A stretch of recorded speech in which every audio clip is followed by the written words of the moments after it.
All right, can everyone see my screen okay? Excellent. Yes, perfect. Introductions. Great manager of the SDGs, where I've been working for 6 years now.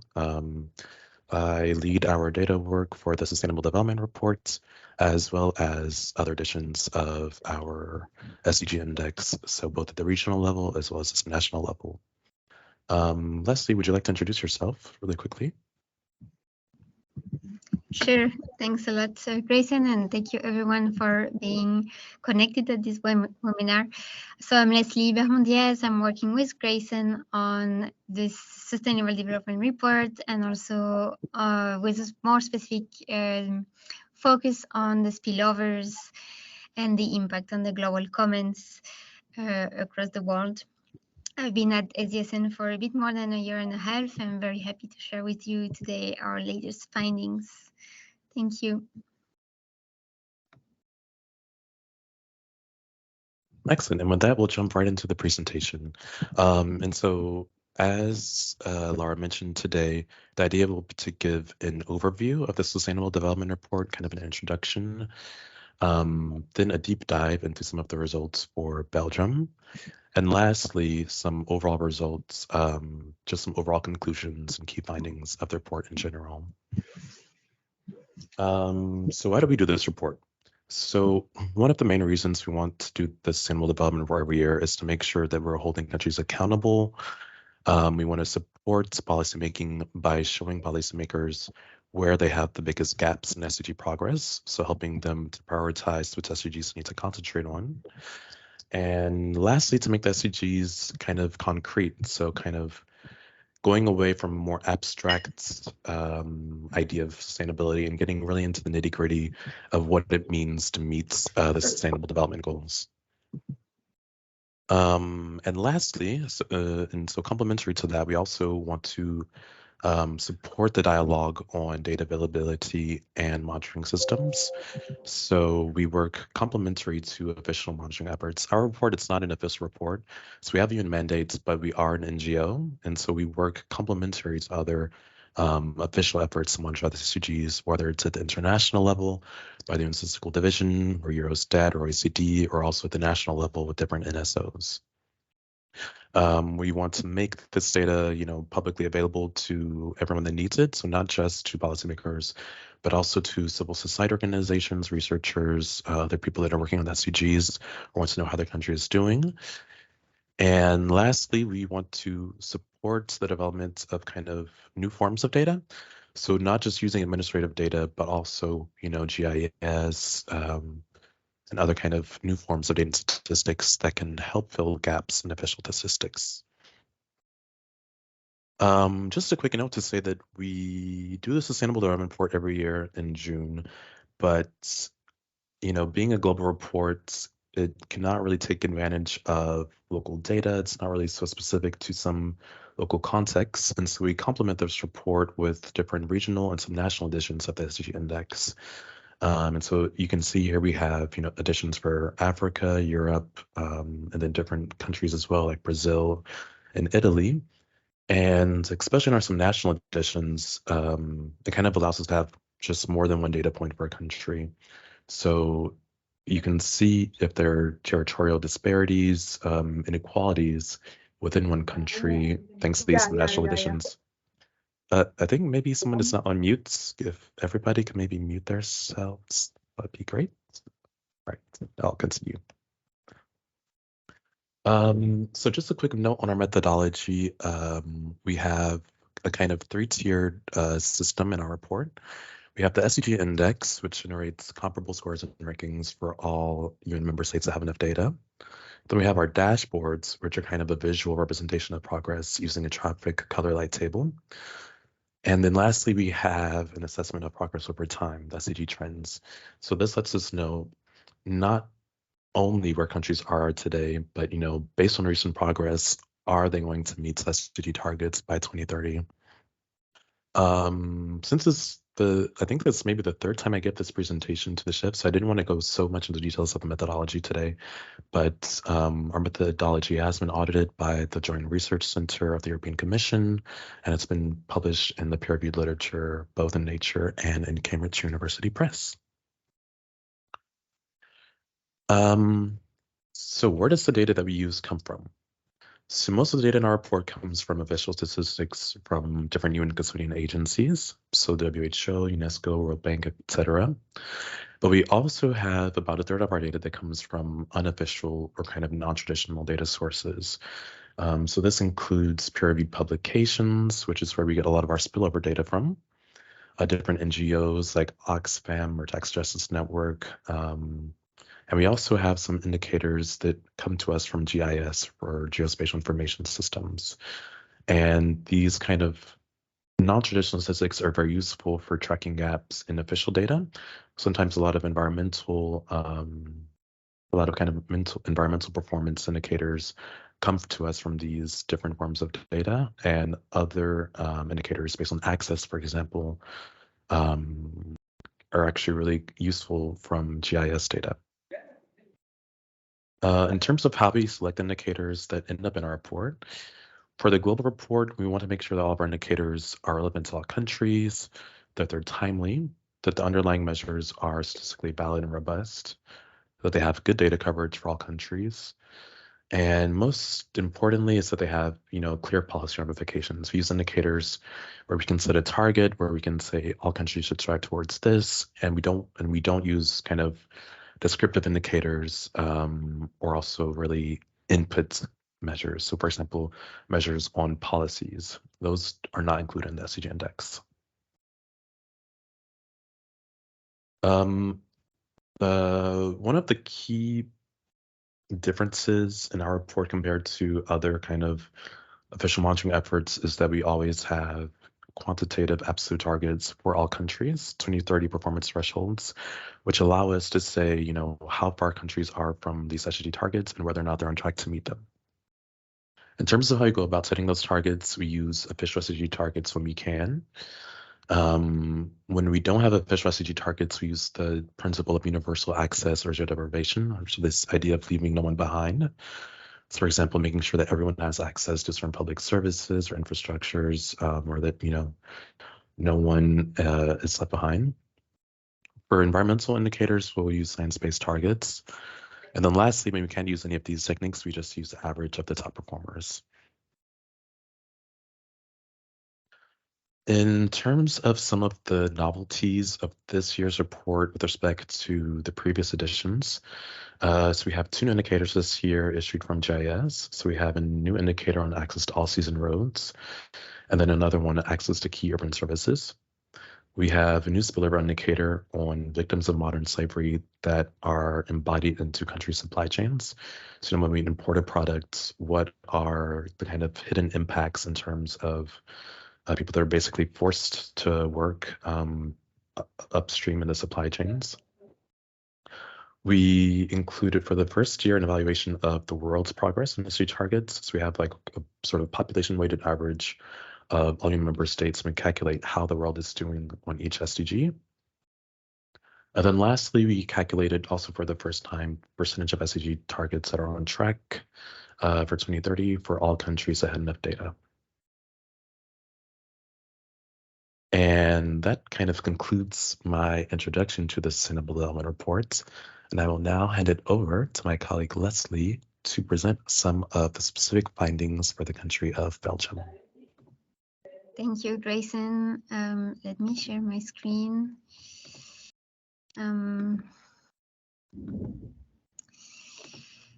Okay, can you see it? Yes, perfectly. Thank you.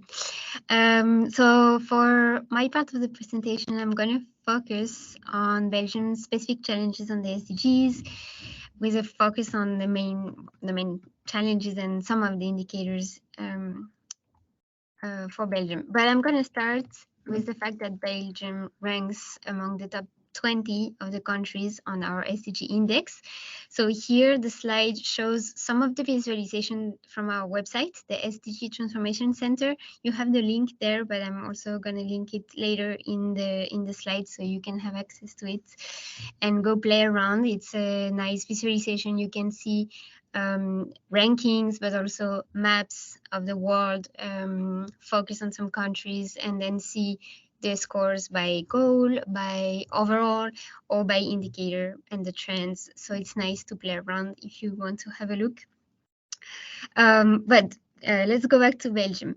So on the SDG index, Belgium obtains a score this year of 79.5 on average, and is ranked 19th over 166 countries for which we have data for. And so it just is after Portugal and just before the Netherlands, and they're very close in terms of scores. So since the adoption of the SDGs in 2015, the score of Belgium has risen from 78 in 2015 to 79.5 today, and since 2000, it gained 6 points. So here on the right, you can see the evolution in yellow of Belgium, of the score of Belgium. So you can see a growing trend, even if it's at a slow pace, it's growing. So we notice that the progress of Belgium, so in yellow again, on the SDGs follows really closely the trend of other OECD countries. It's the blue line here, but it really always remains slightly above the average of the OECD, including after the outbreak of the COVID-19 pandemic and other current crises. And of course, it's way above the world average in orange here that you can see below. So it's nevertheless very important to notice that just like other countries, the progress on the SDGs have slowed down in Belgium since the COVID-19. As you can see, since 2020 here, the line is flat. So there's a stagnation on the index. And as the world overall, we're not making progress on the SDGs anymore. We're just stagnating on average.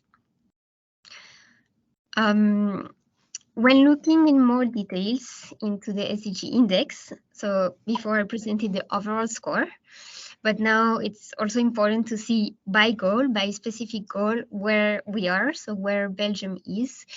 So when we look into more detail, we obtain this dashboard on the left for Belgium in 2022. So we have a color and a trend, as Grayson just explained before. So the color really tells you if you achieve the goal, if there are still challenges remaining. So from green to red, red is really major challenges remain on that goal. And then you can see the trend with a little arrow. So telling you if you're on the good track to meet the goal by 2030 or not. So overall, Belgium has made quite good progress on SDG 5 and SDG 1, although particularly on SDG 1, so the one related to poverty, the country already achieved the goal, so because it's green, but we can see that it's not really making any more progress on it, so it's still something that we should keep an eye on. Even if we achieve the goal, sometimes we always need to keep an eye on it. Otherwise, no other goals is achieved, and Belgium is particularly lagging behind for SDGs 12, 13, 14, and 17, so those that are in red here. And we can also see that in terms of progress and the progress rate to 2030, we can see that Belgium is not really on a very good track for SDG 4 because it's not making progress, and it even has a reversing in the progress for SDG 12. So SDG 12 is about responsible consumption and production. So it's this one is particularly linked to the generation of spillovers. I'm going to come back to that a bit later. So it means that Belgium on that goal is really not going into the good direction. So to take actions from the public or the private sectors, we need to know exactly first where are the problems. So in each goal, which dimension is particularly lagging behind or on which are we okay. So we need to open the box of these scores and look at some specific indicators. So I'm going to do that in the following slides, really focusing on the 12, 13, 14, 17 goals that where Belgium still has major challenges. But of course, on our website or in the report, you can go deeper into the others as you wish. So let's start with SDG 12 on responsible consumption and production. Here you can see the list and the values, the scores, and the trends of each of the indicators that compose the index for SDG 12. So we take the average of this and it gives us the score for SDG 12. So as the goal says, you have here a mix of indicators that are related to emissions from the production processes and emissions from the consumption side. So by the industry, by other actors, by household, etc. So for Belgium, the progress on production-based emissions is rather contrasted and limited because we can see that Belgium has reached the target regarding the emission of SO2, sulfur dioxide, from its production system, but that we still have major challenges that remain on the nitrogen emissions generated by the industry. And we can also see that Belgium produces excessive waste, including plastic waste, that the country exports to other countries. So you can see these here. And you can see it by the color and the trend when available. On the consumption side, trends are not reassuring either. So Belgium keeps generating significant SO2 and nitrogen emissions through its imports of goods and services. And we're going to go deeper into that a bit later. So that was it for SDG 12. Now let's take a look at SDG 13 on climate action. So here again, you can see the indicators that are included into the index for this goal. And it's basically indicators that relate to CO2 emissions, either from the production side, the from fuel combustions or exports, but also from the consumption side. So those are that we contribute to through our imports. So we can see here that there are still major challenges to decarbonize the energy system in Belgium, with both production-based and consumption-based CO2 emissions above the targets. Among those indicators, Belgium has only managed to meet the target for the reduction of CO2 emissions embodied into fossil fuel exports. So it's already a good thing, but we don't know. You can notice here that we don't know the trends, so it's still something that we need to be careful about and manage and regulate for the years to come. Now, regarding the next SDGs where Belgium has significant challenges, we said we had 14, and it's worth to also look at 15 at the same time because they really go hand in hand. So there's a positive aspect for Belgium on those goals, is that marine and freshwater protected areas seems to have expanded. And Belgium also manages relatively its impact on the dispersion of species, as you can see here on with those green scores and arrows for those indicators. But there are still many improvements that are needed, for example, on fishing practices, for instance, the fish that are caught and then discarded, or other practices of fishing, Also, the contribution of Belgium to the cleanness of the ocean waters needs to be improved. And again, there's a very high contribution of Belgium to threats to biodiversity created through consumption and imports, as we can see here. And finally, the last goal I'm going to focus on is SDG 17. So all the targets related to the partnerships for the goals.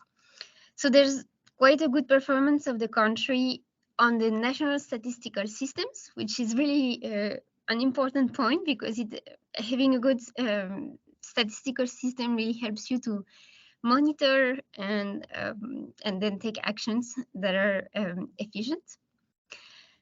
But we also need to say that the country needs to improve its contribution to ODA, Official Development Assistance, and to increase its involvement in combating illicit flows, financial flows, unfair tax competition, and the profit shifting of multinationals. So all those indicators really relate to financial flows or other ways to partner and help other countries. So just to mention that in 2021, only 5 OECD countries managed to meet their target on ODA, which is allocating 0.7% of their GNI to ODA. Okay. So the next step I'm going to talk about, so now I'm moving from the results and I'm talking about the spillovers. So what are the spillovers? Before telling you how Belgium does on the spillovers, I need to tell you what they are. So we talk about negative spillovers when a country, the actions of a country impose costs on another country. So there are several types of spillovers. So there are externalities, right? You have environmental, social spillovers that are linked to international trade. Then you have financial spillovers, so it's the exchange of financial flows. And then you also have physical flows of pollutants through air and water, transborder. And you have all the externalities linked to peacekeeping and security worldwide. So here we're really able to measure the first two through many models and other indicators. And actually the spillovers of most of the EU countries go through their practices on taxation, so the fact that they can shift profit, etc., and their consumption practices, so through their imports of goods and services. So some drivers of environmental spillovers, for example, are the inadequate pricing of environmental externalities, and also the fact that national policies, most of the time, they set national targets or local targets, but they do not incorporate spillovers. So they do not incorporate the impact of their own policies on other countries and the capacity of other countries to make progress on the SDGs.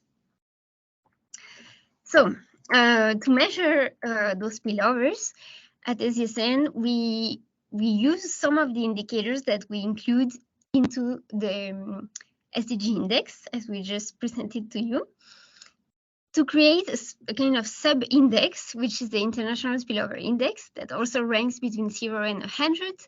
And when you have a score of 0, it means that you're bad on the spillover, so you generate a lot of spillovers.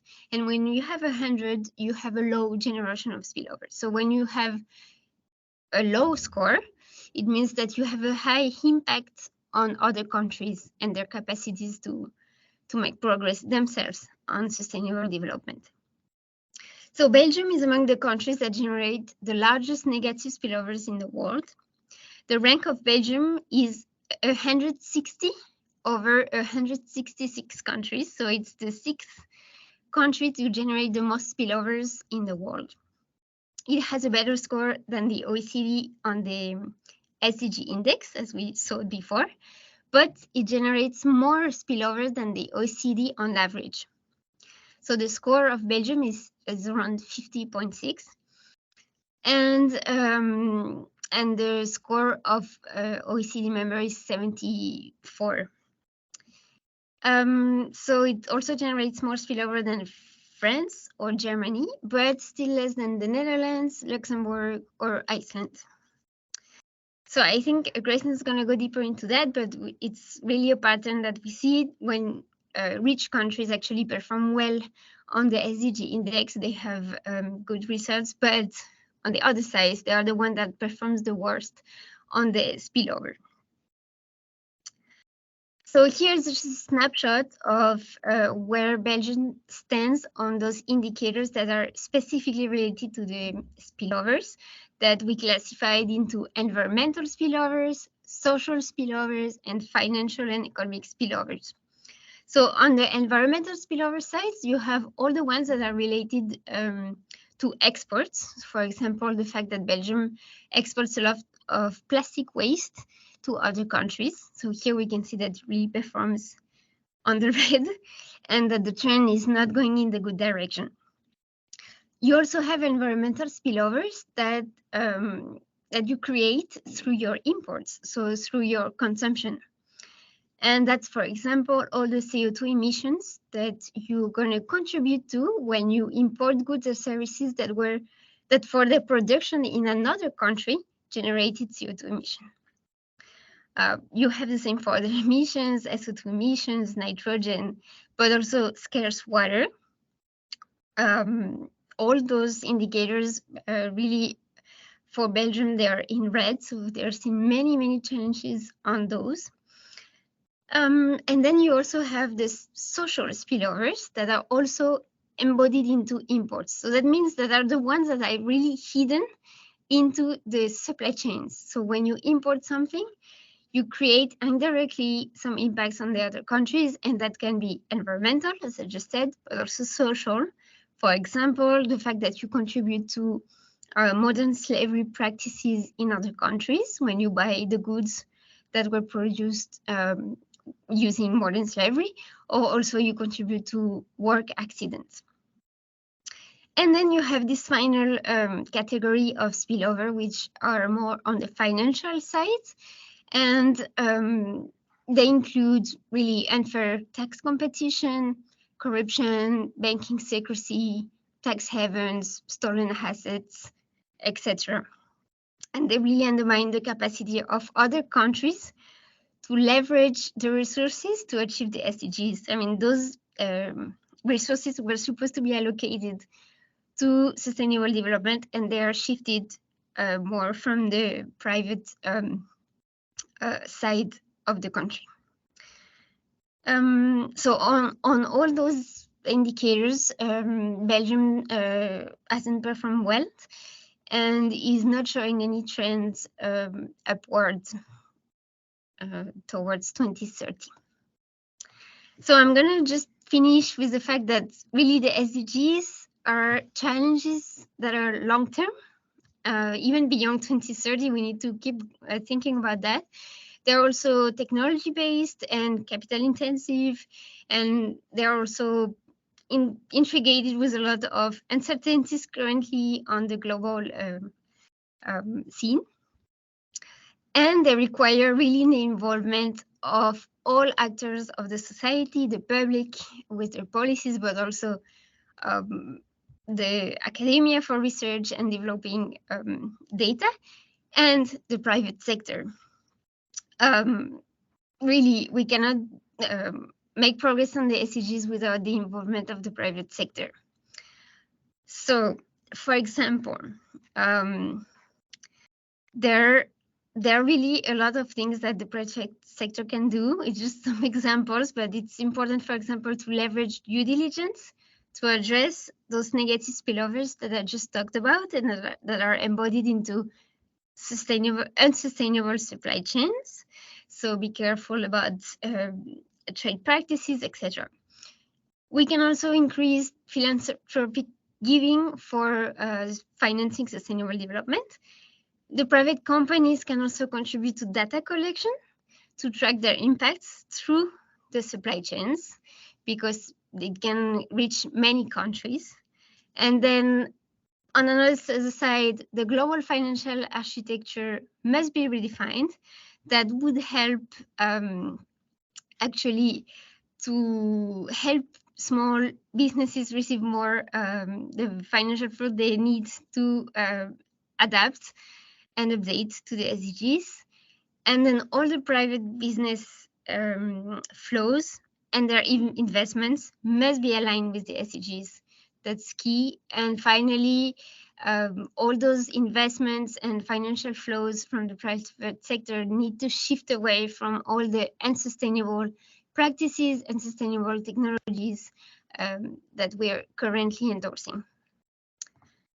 That's all for me. Thank you for listening. I'm over to Grayson. On that code, you can see the report and our transformation center. Thank you, Leslie.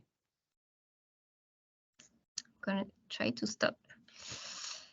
Oops. Yep. All right. Thank you so much, Leslie, for that presentation on some of the specific results for Belgium and the SDR this year. I will now resume the presentation, taking a step back and looking at some of the key messages of the SDR in general for this year.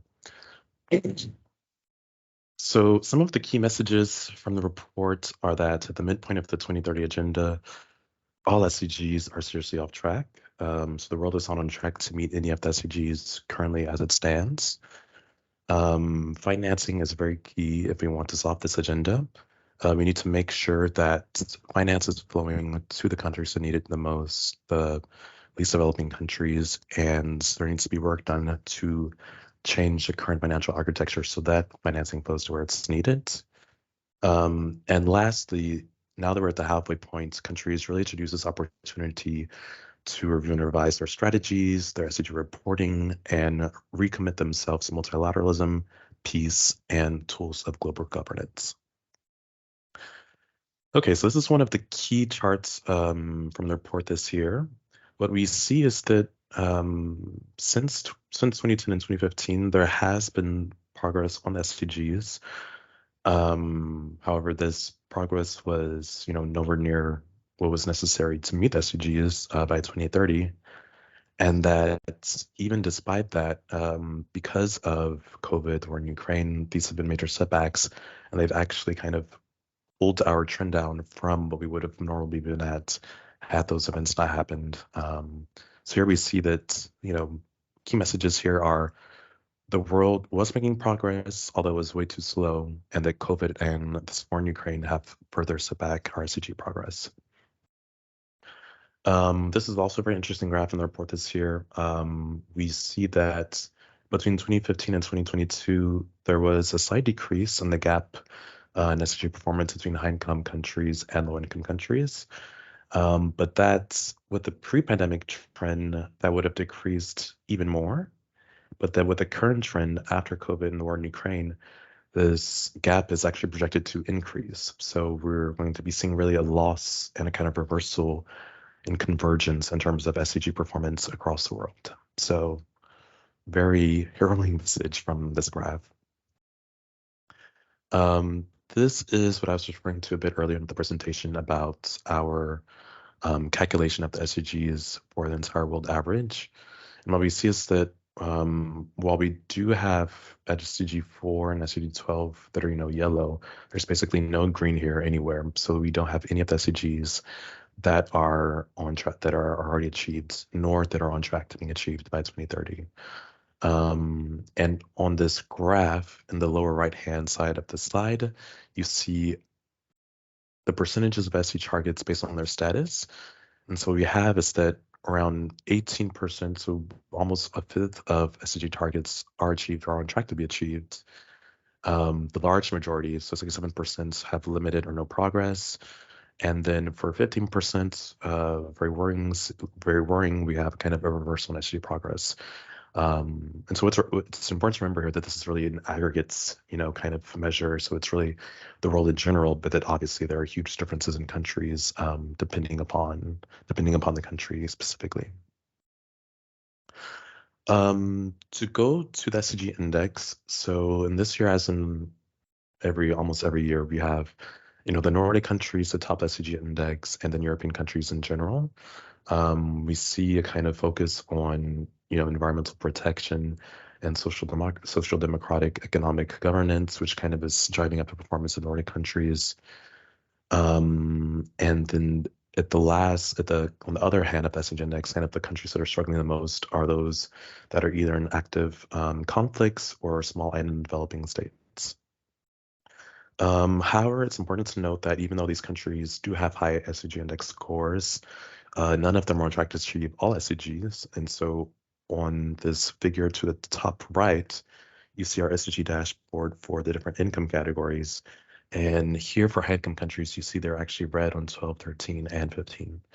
So high income countries, while they do well on most of the socioeconomic goals, SDGs, 1, 3, 4, 5, 6, 7, 8, and 9, there are still huge issues related to environmental performance, climate action, sustainable modes of consumption and production, and protecting biodiversity. And here on the bottom right, you have kind of a graph that resumes what Leslie was just saying, which is that you see that even though high-income countries do better on this index overall in general, due to the kind of strong socioeconomic nature of the goals, those are also the same countries that are doing the worst on international spillovers. So it's important that countries not just focus on, meeting the SDGs domestically within their country borders, but also making sure that their external action is coherent with their kind of domestic goals. And here's just another view of that. So you see that, the countries that are really generating the least spillovers are kind of lower income countries. And I think an important message to take away from this is not necessarily that low-income countries are necessarily the best in kind of managing their spillovers, but just that right now they maybe do not have the kind of intense modes of consumption that we have in some European countries that would generate so many negative impacts on their supply chains. And so it's important that, as these countries become more prosperous, that they carefully manage their trade systems so as to not, kind of replicate the sustainable trades that we currently have in Europe and a lot of OECD countries. And on the right-hand side, you see the countries that are really generating the worst spillovers in terms of intensity, and it's really a lot of kind of high-income, small, very trade-intensive countries, with Belgium being at 160 out of 166. Another key message from this year's report is that we really need to redirect financing flows from high-income countries to low-income countries. Right now, we have, in this graph, you see that of world investment, only about 0.4% of it is being redirected to low-income countries, even though that's where 8% of the world's population live, and that's also where we have the greatest needs for financing. So right now, the system is basically broken for sustainable development in that, low-income countries are not able to get financing that they need. And when they are able to get it, it's normally extremely expensive at very high interest rates. And so, you have this situation where low-income countries are quickly indebted, and then that debt is inherently a kind of market risk, which kind of also further cripples them and does not facilitate, SDG investments in those countries. To deal with this issue, one of our key messages from this report is that countries really need to adopt the SDG stimulus called on by the UN Secretary General. And this SDG stimulus, it has three components. So one is restructuring debt. So working with low-income countries to make sure that their debt is not unsustainable, that, their interest rates are lower and that it's longer-term financing. Two is to step up the scale of financing and then making sure it's in line with SDG targets. So this can be done, either bilaterally through ODA or through multi-development banks or, the World Bank. But that basically we just need more financing and to make sure that this financing is connected to SDG performance. And lastly, expanding contingency financing, so kind of financing that's available for emergencies For example, when we have COVID or kind of natural disasters or climate disasters, so low-income countries can recover quicker and get back on track towards SDGs. Then I will end the presentation with just a quick note on the policies. So the SDG index really concentrates on measures of outcomes, but we also complement that with a measure of inputs, so policies. So basically, the government efforts towards meeting the SDGs, and we do this through looking at kind of three pillars of SDG commitments. So one is kind of institutional coordination and leadership. So whether you have a monitoring system for SDG indicators, has your country submitted voluntary national reviews. Then how SDGs have been integrated into sectoral and long-term pathways and strategies. So this is really, do countries have long-term strategies consistent with SDGs?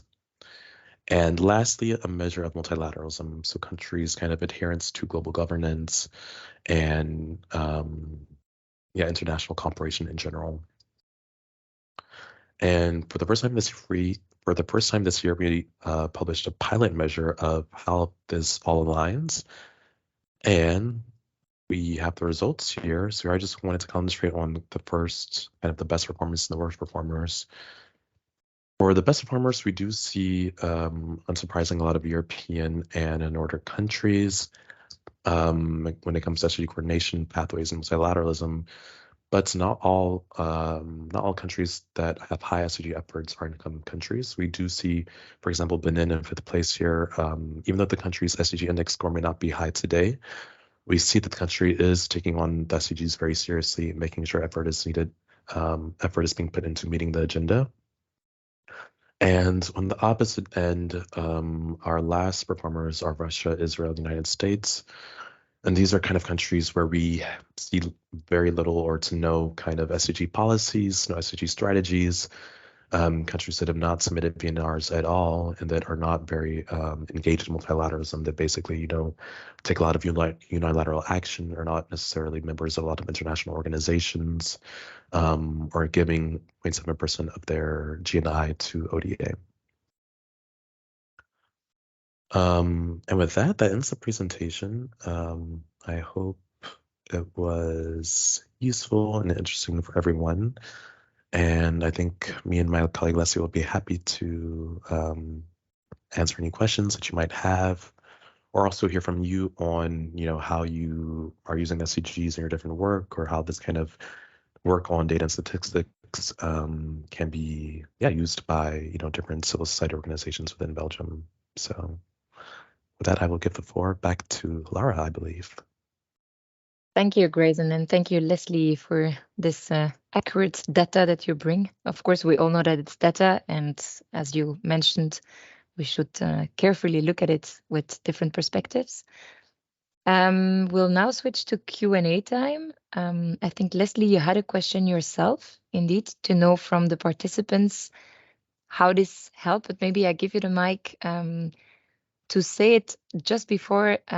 Please write down your questions for yourself, but I'd like to give you the mic when you ask a question. So if you have a question, can you please use the raise hands in the options of Teams? And I'll give then the mic to you in the order. You can still type a question, of course, but I'll give priority to the raised hands, if that works. And we'll start with Sonia, if you're okay. Right after Leslie, maybe you can ask your question to everyone. Thank you, Lara, and thank you, Grayson. It was really to join Grayson on that question of how everything we've been presenting to you today and everything you know about progress on the SDGs can be helpful to you, and how it would inspire you in your own activities to do works on the SDGs and make progress toward more sustainable practices. Thank you. So we have a real Q&A here. If you have a question or an answer to Leslie, then raise your hand. Sonia, do you want to ask the first question, if you hear me? Yes, hello everyone.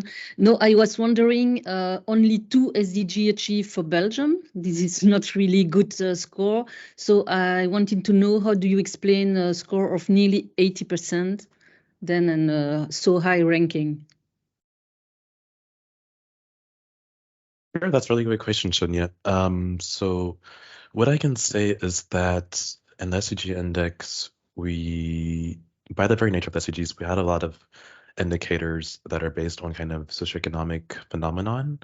So, you have things like poverty, maternal mortality, access to clean water and sanitation, access to electricity. And generally, European countries, including Belgium, do very well in all of these measures. And these explain why the SDG performance of Belgium is so high. With that being said, for our dashboard, we wanted to really have a kind of harsh grading system.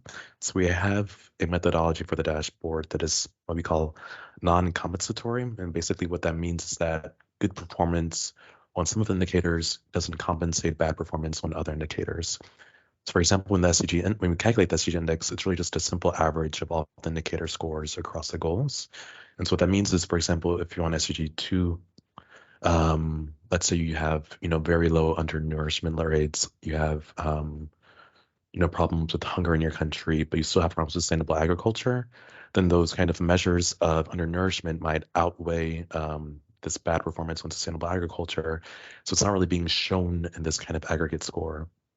But with the dashboards, what we say is that basically, as soon as the country is not green on all of the indicators within that goal, then we do not give a green rating on the dashboard. So, what that means is that, sometimes a country might be yellow or red on just one or two indicators, but then we give that entire dashboard a kind of a not green goal so that we know that there's still issues in this SDG. So yeah, I hope that answers your question. Yes, thank you, Grayson. Mm-hmm. Thank you. I have another question from Bénédicte Franquinet. Bénédicte, I'll let you ask your question. Yes, so my name is Bénédicte Franquinet and I'm a member of the Belgian Association for the United Nations. And thank you very much for the presentation. I had something close to the first question. Belgium also presented its VNR this year in the HLPF.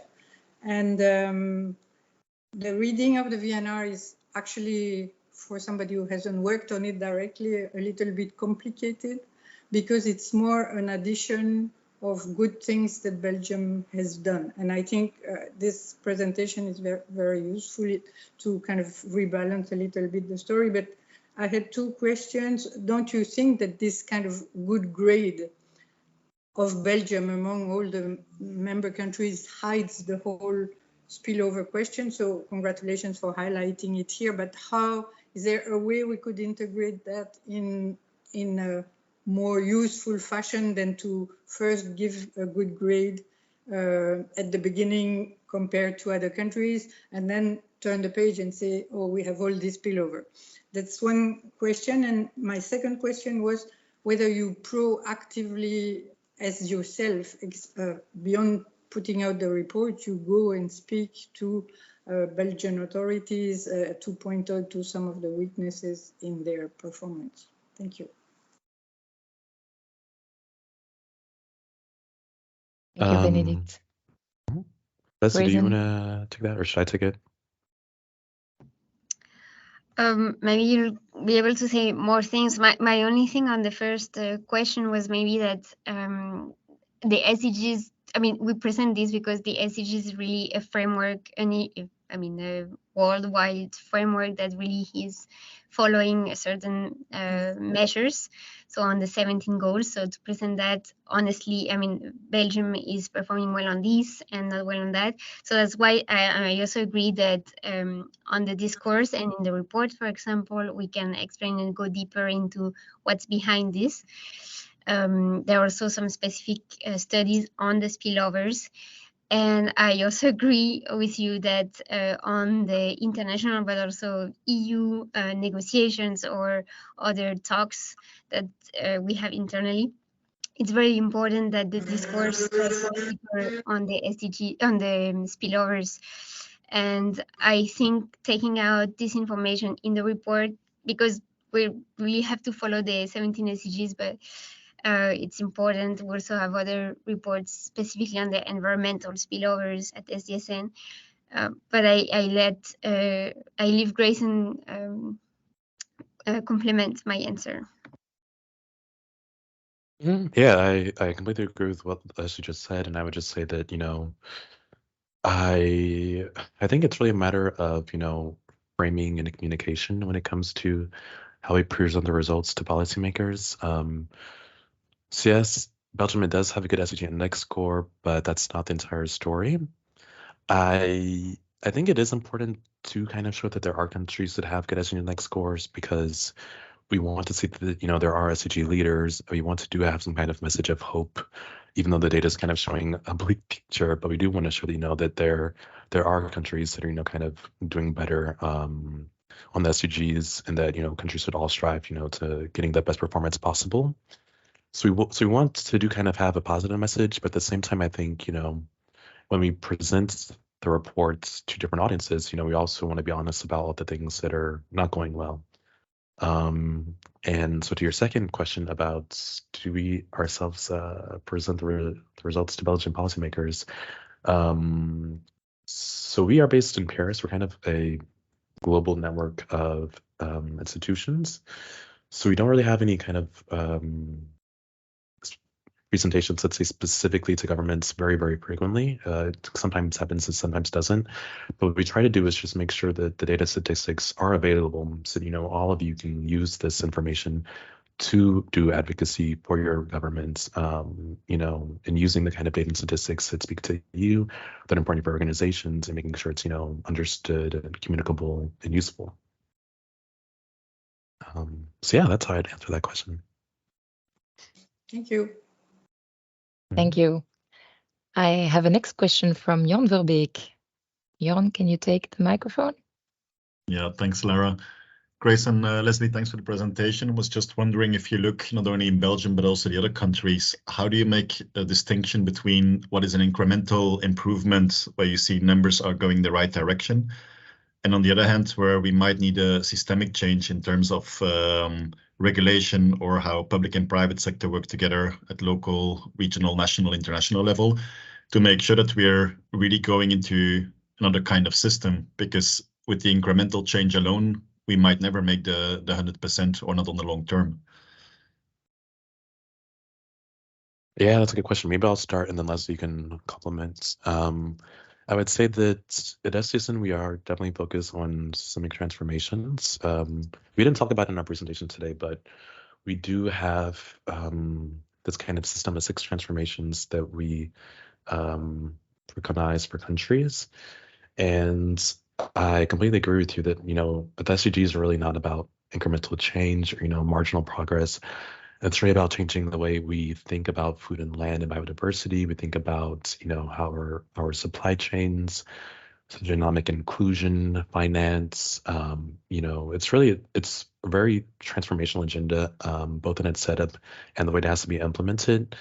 And one of the things we also try to do is, with this policy measure, you know, trying to make sure that we see that countries are actually onboarding the SDGs into their policy processes, and not just kind of striving for, you know, better results on a few indicators here and there.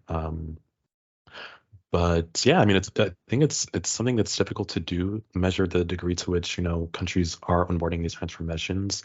We do our best with this kind of policy score of government efforts with SDGs, but it's something that's kind of difficult to do. And yeah, no, I completely agree that it's really about transformations, and not just for low-income countries, but for high-income countries as well.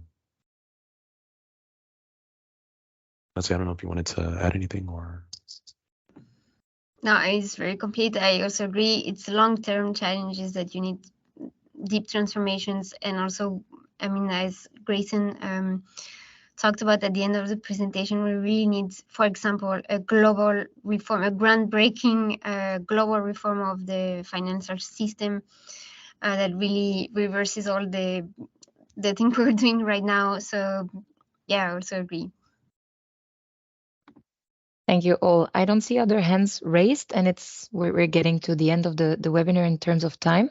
So if there's no other burning questions, then I close the Q&A now, and I'll just share one more slide before I close the webinar. All right. Well, thank you very much, Grayson and Leslie, for your input. Thank you all for the interesting questions also. What was striking for me the most, because I've been following the first webinars we did a few years ago on the progress on the SDGs, but it's been a few years I didn't follow them. It's to see that when you look at the data that you presented in one of your first slides, you start from 2000 to measure. And it's not that we see a fundamental bending in the line as from the moment the SDGs were launched. That worries me a bit, but I'm still confident that all of us can work on the topic to then bring the progress needed. I wanted to bring also this idea for those who have heard of them. We made a session in June on it. It's the inner development goals. That's maybe the reason why we didn't make so much progress on the SDGs right now, is we also need to work on ourselves and develop our qualities and competences to work on the SDGs and with the SDGs towards them. So if you want to dig a little bit more into that, it's available online, or you can contact us. I think back in the time, we didn't manage the recording of that session, but we know a few experts in the network that are working with that. And then to finish on a practical note, these are our 3 upcoming events. You can find all the agenda online in our event page. We have a B Corp info session coming up on the 9th of October. We have an intergenerational vision on the topic of biodiversity, which is a peer-to-peer coaching session on the 10th, and then a EU Sustainability Policy Day on the 17th of October. That's all on our side. So again, thank you everyone. And for any other remarks or questions, you can always contact myself. I can always link anyone to Grayson or to Leslie for further explorations of the topic. And we will share the slides, the recording of the webinar, and there will be an article coming up on our websites after this event. Have a good afternoon, everyone, and hopefully see you soon. Goodbye.